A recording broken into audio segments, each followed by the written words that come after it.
Olá, eu sou Jefferson Barbosa e hoje a gente vai falar um pouquinho sobre as minhas últimas leituras.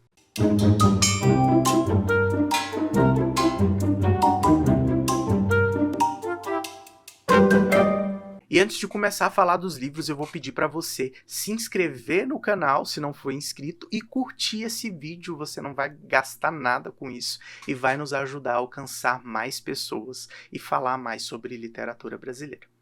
Eu vou começar com o livro Via Oral, do Ednilson Toledo, que saiu pela Reformatório. Eu conheci o Ednilson lá na Casa Gueto, na programação paralela da Flip 2022, e foi um prazer conhecer o Ednilson. É aquela pessoa que quando você conhece tem uma áurea assim, muito positiva. E o Via Oral é um livraço de contos. Aqui a gente tem 20 contos, apesar que o primeiro eu considero mais como uma apresentação, que tem o nome Via Oral, que é o mesmo nome aqui do livro. E aqui o Ednilson ele vai fazer essa brincadeira como se fosse uma bula de remédios, até porque aqui os contos, assim como os personagens, estão envoltos. Eu não posso dizer que todos estão doentes, mas a doença aqui ela é tratada como uma metáfora. E eu roubei essa ideia da epígrafe que traz um textinho da Susan Sontag de um texto A Doença como Metáfora, que eu acho que combina completamente com esse livro. Então a gente vai ver aqui no livro personagens que estão envoltos, né, ou possuem alguma doença, e a forma como Ednilson pega disso, né, e faz disso uma narrativa é muito, muito, muito bom. E aqui eu nem posso dizer que são doenças propriamente ditas, né? Porque a gente tem desde personagens que têm delírios, ou com sonhos, ou personagens que realmente sofrem de algum mal físico, como por exemplo, a gente tem desde o primeiro conto, um chamado Mar Aberto, um personagem que sua muito e faz ele feder bastante, até um personagem que não consegue parar de contar tudo que está à sua frente. A gente tem personagens cleptomaníacos, personagens que acumulam coisas em casa.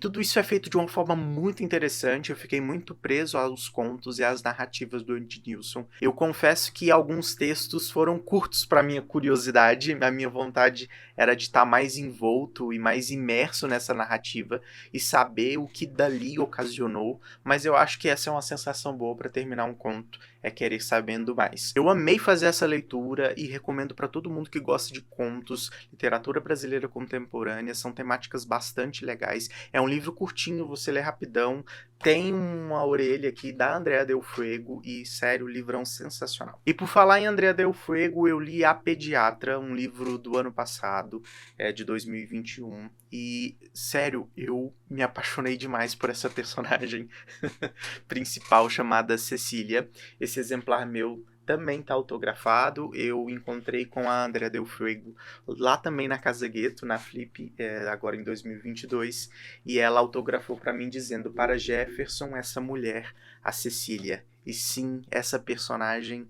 Que personagem, senhoras e senhores, né? Que construção de personagem, né? Fazer um personagem que seja tridimensional, que seja atraente, não quer dizer fazer um personagem que seja louvável ou que tenha apenas qualidades positivas. Essa personagem Cecília, ela é uma personagem entendível justamente porque ela tem os seus defeitos. Ela tem suas características que vão ser vistas por cada um dos leitores como positivas ou negativas. Eu aposto que também tem várias pessoas que vão se identificar com alguns dos defeitos da Cecília e vão se ver ali, né, representados. A Cecília, então, é uma pediatra e ela não tem muita paixão por crianças, né? Ela faz aquilo como realmente a profissão dela e o seu dever. E eu gosto do que Andrea Del Fuego comenta aqui nessa parte. Detesto crianças e não sou eu quem as trata, mas a medicina que estudei.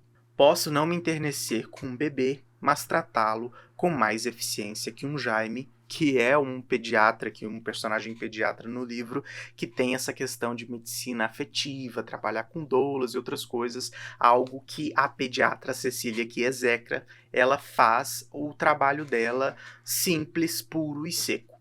E a Cecília ela vai se envolver, então, num caso extraconjugal com o Celso, que está, né, casado com uma mulher grávida que vai dar luz a um personagem que é muito importante aqui no romance, que é uma criança chamada Bruninho, né? E a relação da Cecília com o Bruninho é o que vai mudar essa concepção inicial que foi aqui construída pela Andrea Del Fuego e que vai conduzir a narrativa de uma forma assim muito, muito legal.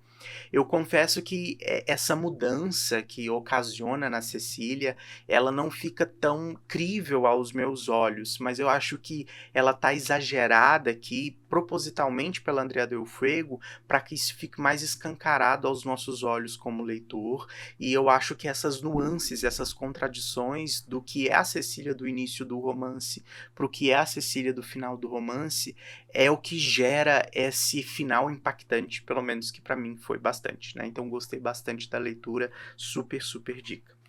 Eu também li Uma Vida em Segredo, do Altran Dourado. Foi a primeira obra que eu li do autor, que é um autor com uma obra bastante renomada, e essa é uma novela escrita por ele, que vai falar sobre uma personagem chamada Prima Biela, que depois que seu pai falece, ela sai, né, da sua fazenda, do campo, e vai morar na cidade com o seu primo e seus familiares. Né? Então, apesar de estar rica agora por herdar essas fazendas, essas terras e esse dinheiro, a Prima Biela ela nunca vai se desvencilhar totalmente da sua vida rural. Então, assim, por mais que ela tente se habituar ao cotidiano, por mais que sua prima Constança tente mudar a sua forma de vestir, a sua forma de falar, a Prima Biela nunca deixará de ser aquela Biela. E esse embate entre o mundo cultural e o mundo rural vão ocasionar na personagem mudanças psicológicas, confrontos. E, sério, a construção narrativa e a construção de personagem que o Altran Dourado faz aqui é muito, muito, muito, muito legal. Gostei muito da personagem e me lembrou muito com a personagem da Hora da Estrela da Clarice Lispector. E sério, foi uma leitura muito prazerosa. Gostei muito da forma como a gente acaba se envolvendo com a personagem e gostei da forma bela e poética que ele constrói esse universo. Altran Dourado usa esse confronto entre o mundo do campo e o mundo urbano para tratar de temas bastante especiais, né? O fato da Prima Biela se sentir mais confortável com os empregados e com esse mundo da cozinha que fica alheio aos patrões da casa diz muito aqui. A Prima Biela, aos poucos, então, vai migrando dessa personagem que toda a família queria transformar até simplesmente uma serviçal que faz serviços tanto na própria casa que habita, como na casa das vizinhas e das conhecidas. Então, a forma como a Prima Biela nunca se desvencilhou realmente daquilo que ela era, mas vai definhando ao longo do romance por não poder ser realmente aquilo que ela queria ser. Então, sério, muito, muito bom. Eu também li, então, Batendo Pasto, da Maria Lúcia Alvim, que foi ganhador do Prêmio Jabuti de livro de poesia. E, sério, livro muito, muito, muito bom. E esse livro ele tem uma história super especial, apesar dele ter ganhado recentemente o Jabuti. É um livro que foi escrito na década de 80, se eu não me engano, 80 ou 90. E era um livro que estava perdido. A Maria Lúcia Alvim havia ficado reclusa numa fazenda em que viveu até a sua morte.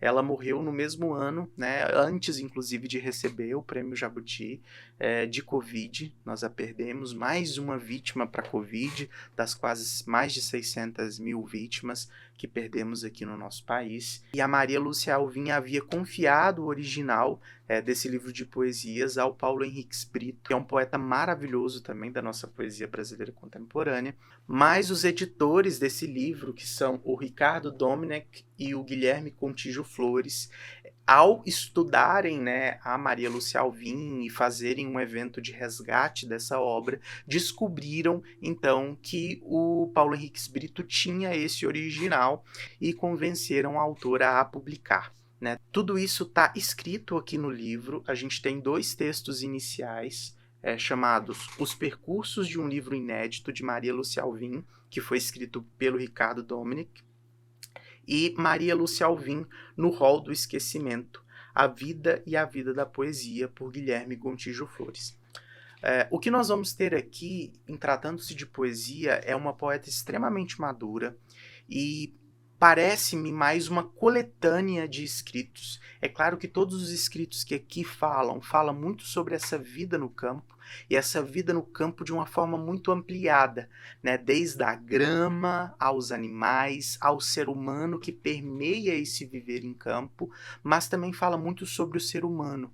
E ela usa muito esse estar em campo para falar de temas mais complexos e mais importantes. Então a gente vai ter aqui uma construção poética extremamente rica e diversa, poemas que são mais ousados, extremamente curtos, há também poemas com formas mais clássicas, como por exemplo o soneto. Está dividido em partes e essas partes elas meio que englobam poemas que têm composição e temática mais estruturalmente próxima, assim posso dizer. Mas eu não posso deixar de negar que o que me deixou mais feliz com esse livro foi o texto que o encerra, que é do Paulo Henriques Brito, que ele pega um poema pequenininho que está aqui presente nesse livro, que eu vou até ler para vocês, são 2 versos. Meus olhos são como 2 bacorinhos feridos de morte. Esse é um dos poemas. E ele faz um texto que é uma das coisas mais brilhantes que eu já li, de umas 7, 8 páginas, analisando esse texto. Tanto sintaticamente, em questão de poesia, de ritmo. Sério, é muito bom. Para quem quer ler um texto sobre como se faz uma análise de um poema, em todos os sentidos que isso possa ter, a análise do ritmo do poema, do sentido, e como isso pode mudar a forma como se entende o poema ou não. Sério, incrível, incrível. É uma aula de como fazer poesia e uma aula de como ler poesia. Eu vou tentar mostrar para vocês aqui um pouco dessa edição da Relicário, que está muito linda também. Ela vem com o verso da capa impresso. E aqui um pouco da diagramação. A única coisa que eu não gostei, que para mim não faz sentido nenhum, é esses números de páginas aqui no meio. Então, assim, fica muito difícil de ler. Em questão, pode ser que esteticamente fique bonito, mas funcionalmente esse número de página aqui não faz sentido nenhum. Tá? Mas é a única crítica que eu tenho a esse exemplar. Então esses foram meus breves comentários sobre minhas 4 últimas leituras. Eu espero que você tenha gostado. Não deixe de curtir esse vídeo, se inscrever no canal se não for inscrito. E a gente se vê em breve falando mais de literatura brasileira ou de livros clássicos por aí.